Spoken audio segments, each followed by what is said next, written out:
दिल्ली की भाग दौड़ भरी जिंदगी में हर कोई अपनी दुनिया में खोया रहता है।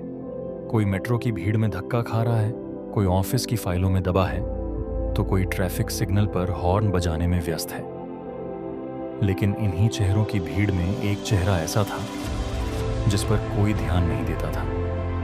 एक झुर्रियों से भरा चेहरा, फटे पुराने कपड़े और हाथ में एक कटोरा। वह बूढ़ा आदमी हर रोज उन्हीं सिग्नलों पर दिखाई देता, राहगीरों से हाथ जोड़कर भीख मांगता। लोग उसे बाबा कहकर पुकारते, कुछ सिक्के उसकी कटोरी में डाल देते, कुछ बुरा भला कहकर निकल जाते। लेकिन किसी ने कभी नहीं सोचा कि उस बूढ़े के पीछे एक कहानी भी है। एक ऐसी कहानी जो आज के युवाओं के लिए प्रेरणा बन सकती है। उस बूढ़े का नाम रामू काका था। उसकी आंखों में एक अजीब चमक रहती। वह अक्सर बच्चों को देख मुस्कुराता, और जब कोई बच्चा स्कूल ड्रेस में दिख जाता तो चुपचाप खड़ा होकर उसे जाते हुए देखता।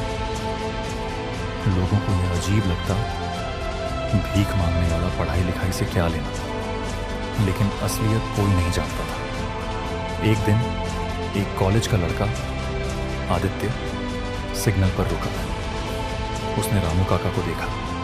बाकी दिनों की तरह उसने उन्हें सिक्का देने के बजाय पूछ लिया, बाबा आप भीख क्यों मांगते हैं? अगर मेहनत करें तो कुछ काम क्यों नहीं करते? रामू काका हल्की मुस्कान के साथ बोले, बेटा मेहनत से ही तो जिंदगी जी है, लेकिन ये भीख मांगना मेरी मजबूरी है, आदत नहीं। आदित्य को हैरानी हुई। उसने सोचा, इस बूढ़े में कुछ तो है। रामू काका ने उस दिन पहली बार अपना अतीत किसी से साझा किया। बेटा मैं भी कभी तेरे जैसा जवान था। छोटे से गांव में पैदा हुआ था। पिता खेतों में मजदूरी करते, माँ दूसरों के घर बर्तन धोती। घर इतना गरीब था कि कभी कभी पेट भरने को भी खाना नहीं होता। लेकिन मैंने हमेशा सपना देखा था, पढ़ लिख कर बड़ा आदमी बनने का। गांव के लोग हंसते, कहते रामू तेरे बस की बात नहीं। लेकिन मैं पढ़ाई में अच्छा था। टूटी चप्पलें पहनकर कई किलोमीटर स्कूल जाता, भूखा पेट लेकर भी घंटों पढ़ता। कई बार जेब में पेंसिल भी नहीं होती तो कोयले से लिखकर अभ्यास करता। लेकिन हार नहीं मानी। आदित्य चुपचाप सुनता रहा। रामू काका ने आगे बताया, मैंने 10वीं की परीक्षा पूरे जिले में टॉप की। गांव में पहली बार किसी गरीब का नाम अखबार में छपा। सबको विश्वास हो गया कि यह लड़का कुछ कर सकता है। लेकिन किस्मत इतनी आसान कहाँ थी। 12वीं पास करने के बाद मेरे पास कॉलेज जाने के पैसे नहीं थे। माँ ने अपने कंगन बेच दिए, पिता ने खेत गिरवी रख दिया। तब जाकर मैं शहर पढ़ने आया। यहाँ काम भी किया, अखबार बांटा, चाय की दुकानों पर बर्तन धोए, लेकिन पढ़ाई जारी रखी। दिन में कॉलेज, रात में काम, ऐसे कई साल बीते। आदित्य के मन में उत्सुकता थी, तो फिर आप यहां भीख क्यों मांग रहे हैं? आपने क्या किया आगे? रामू काका की आंखें नम हो गईं। बेटा मैंने इंजीनियरिंग की पढ़ाई पूरी की, नौकरी भी मिली। पहली बार लगा कि अब परिवार की गरीबी दूर होगी।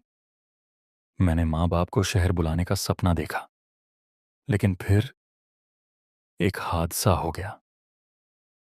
फैक्ट्री में काम करते हुए मशीन से मेरा हाथ बुरी तरह कुचल गया। मैं महीनों अस्पताल में पड़ा रहा। नौकरी चली गई। माँ बाप मेरे इलाज में सब कुछ बेच बैठे। अंत में वो दोनों भी बीमारी से चल बसे। मैं अकेला रह गया। पढ़ाई, डिग्री सब बेकार हो गई। जिस कंपनी ने मुझे निकाला उन्होंने दोबारा काम पर रखने से इनकार कर दिया। तब से जिंदगी ने मुझे सड़क पर ला दिया।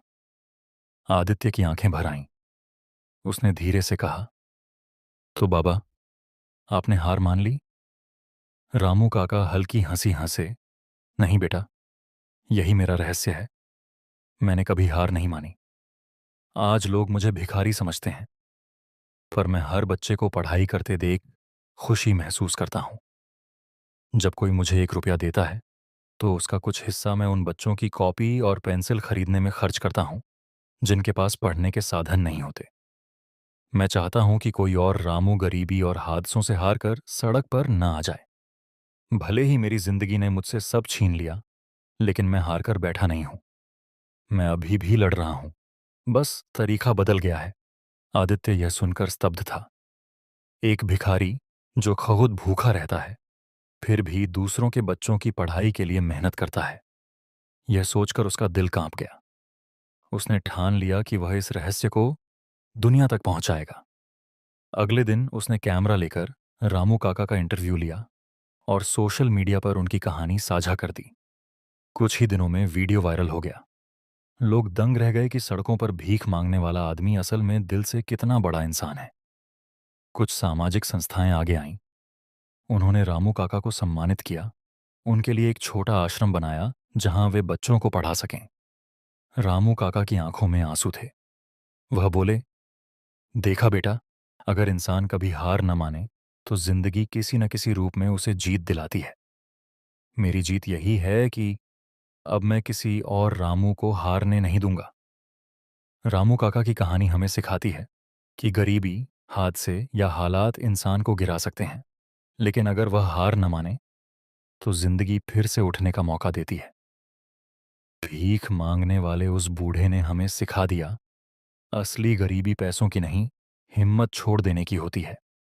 इंसान हारता तभी है जब वह हार मान ले।